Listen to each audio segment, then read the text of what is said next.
Hello YouTube. So today we're taking a look at Real Steel. Now this is a brand I've never really looked at before. That's just the model. This is the Ippon in Coyote. Um, this again was one of the knives that I traded in on, and yeah, obviously it's not brand new, but for the most part everything about it is pretty much brand new.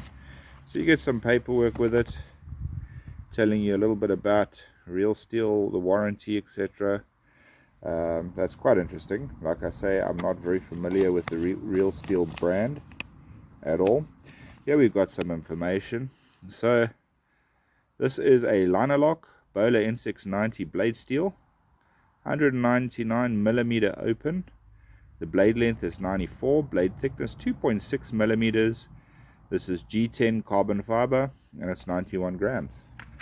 Let's check it out. I'd see it does come with a cloth and almost like a disassembly guide for the knife, I suppose, for servicing and maintenance. And then there you have the knife itself. Now, first impressions are it's actually quite a nice looking knife, but the one thing that stands out is the symmetry. Everything is sort of in place. But this thing over here, the flipper sitting on the top, that's a little bit weird for me. Let's get everything out of the way and check this guy out. So, a really unusual design, I must say. I'm not a fan of these pocket clips with these sort of cutouts for the screws, because that sort of makes this a weak point for when this hooks on something. It tends to bend at this point over here. And that's not just with this knife, that's with just about any knife brand I've seen. Interestingly, there is some metal pins here on the back. You've got some jimping over here where your thumb would lie. But besides that, there's nothing that really stands out. I do see there's some jimping sort of grind outs over there on the liner. And then you've got some jimping here on the flipper. So obviously the flipper can be used as such, using a front finger flip. It can also be used with your thumb, depending what you get used to, I suppose. So it has options. Now this is a very basic knife shape. What I do like is the grind on this. It is a full flat grind, meaning that it's going to have good strength and stuff like that with that N690 blade.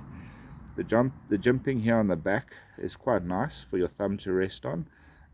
It is a square spine, meaning you could strike a ferro steel with this. Really big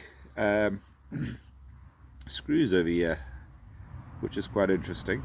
But yeah, besides that, no issues with this knife whatsoever. That jimping there on the liner lock is quite interesting. You get more than a 50% lockup. It is pretty sturdy. What I don't see is a reverse pin for this to stop. So I doubt it's stopping on the liner. There must be something into, there we go. You can see them there. Pins on the blade, obviously slot in and stop at that point. So I was looking for that and we found it. So yeah, pretty straightforward. This Makata / G10, whatever this is pretty grippy over here.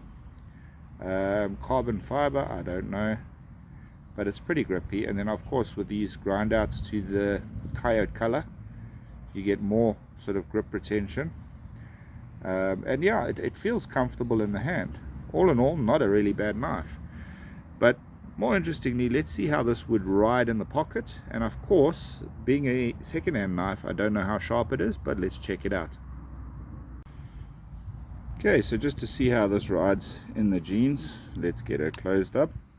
This is going to be too long for your money clip pocket, guaranteed. Yep, that's pretty much it. And it's pushing into the bottom. But for a normal sort of pocket carry, let's get it in there. It does have a bit of a hookup where the screws protrude over here, so it doesn't slide sort of past that easily into the pocket. But once it's in the pocket, all you're going to see is that clip. It is a deep carry, meaning it disappears into the pocket, which is quite nice.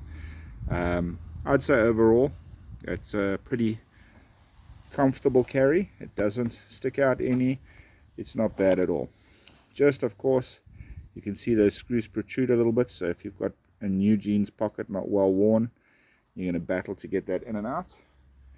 Now, just a quick size comparison with this knife from another sort of common EDC knife. Here we have the real steel, and I'm going to compare that to, let's have a look at the Honey Badger large, just so you can get a sort of size indication of how big the knife is. It is a slim carry. It is slimmer than the Honey Badger, but you have probably just as much cutting edge, if not slightly more, than this particular model Honey Badger.